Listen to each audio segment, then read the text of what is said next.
हे नारद, जिन दिनों शिव जी काशी में अपने मंदिर का निर्माण करा रहे थे, उन्हीं दिनों की बात है कि गिरिजा की माता मैना अपनी घर में बैठी हुई सखियों से यह बातें कर रही थीं कि बहुत समय से मुझे गिरिजा का कोई समाचार नहीं मिला है, इसलिए मैं अत्यंत व्याकुल रहती हूँ।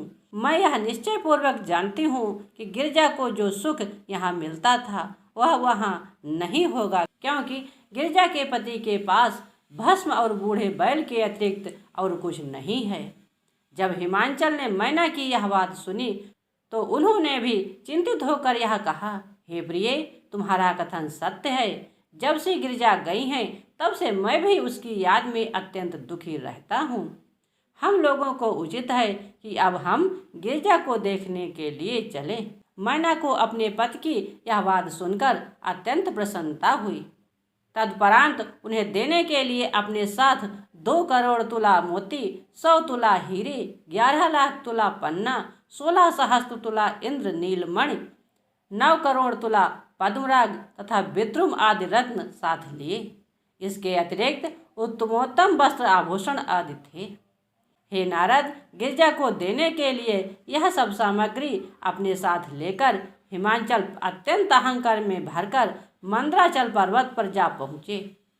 जब वहाँ उन्होंने यह सुना कि शिव जी काशी में चले गए हैं, तब वे काशी में भी जा पहुँचे। वहाँ जाकर उन्होंने यह देखा कि विश्वनाथ जी का मंदिर असंख्य रत्नों से अलंकृत है। उसमें सोने के कलश तथा मणियों की पताकाएं विद्यमान हैं। उस भवन को देखकर हिमांचल का संपूर्ण अहंकार नष्ट हो गया।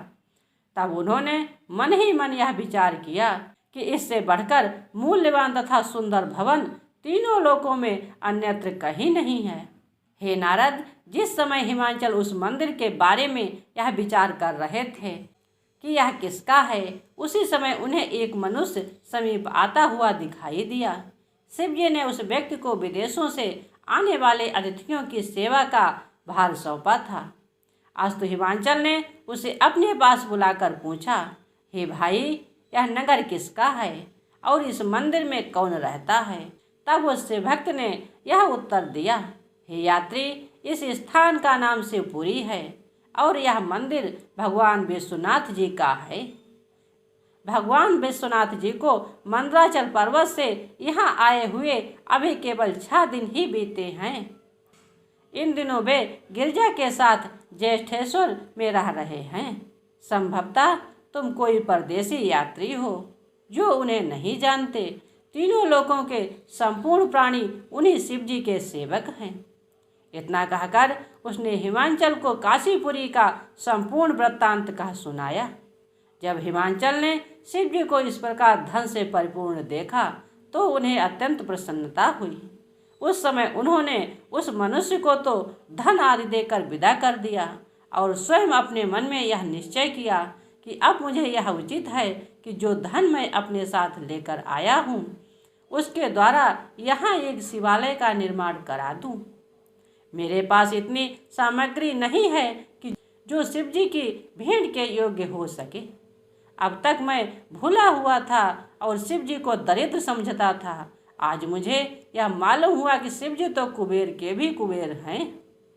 हे नारद, हिमांचल ने यह निश्चय करके अपने सेवकों को बुलाया और उन्हें यह आज्ञा दी कि तुम रात भर में ही एक शिवालय का निर्माण कराओ। जो लोग काशी में शिवालय बनाते हैं उन्हें दोनों लोकों में आनंद प्राप्त होता है और उनके सभी अपराधों को भगवान सदाशिव क्षमा कर देते हैं। हिमांचल की यह आज्ञा पाकर सेवकों ने रात में ही एक सुंदर शिवालय का निर्माण करा दिया। तब हिमांचल ने चंद्रकांत मणि द्वारा एक शिवलिंग का निर्माण कराया और उस मंदिर में उसकी स्थापना की। तदुपरांत उन्होंने अपने नाम और गोत्र आदि से अंकित एक पट्टिका उस शिवालय में लगवा दी। इतना करने के उपरांत वे पंचनद में स्नान करके कामराज शिव जी की पूजा में प्रवृत्त हुए। उनके पास जो कुछ धन शेष रह गया था उसे उन्होंने इधर उधर फेंक दिया, परंतु वे सब रत्न भी स्वयं ही एकत्रित होकर एक शिवलिंग के रूप में परिवर्तित हो गए। इस प्रकार एक लिंग तो हिमांचल ने स्थित किया और दूसरा रत्नों द्वारा अपने आप बन गया। वे दोनों शिवलिंग पंचनहद तथा हरव्रता के तट पर प्रतिष्ठित हुए। हे नारद, हिमांचल द्वारा स्थापित कामराज शिवलिंग का महात्म्य संसार में विख्यात है। अस्तु, उस मंदिर का निर्माण कराने के पश्चात हिमांचल शिवजी से बिना मिले ही अपने घर को लौट गए। इस कथा को जो कोई सुनता और पढ़ता है उसे दोनों लोकों में आनंद की प्राप्ति होती है। जय भोलेनाथ।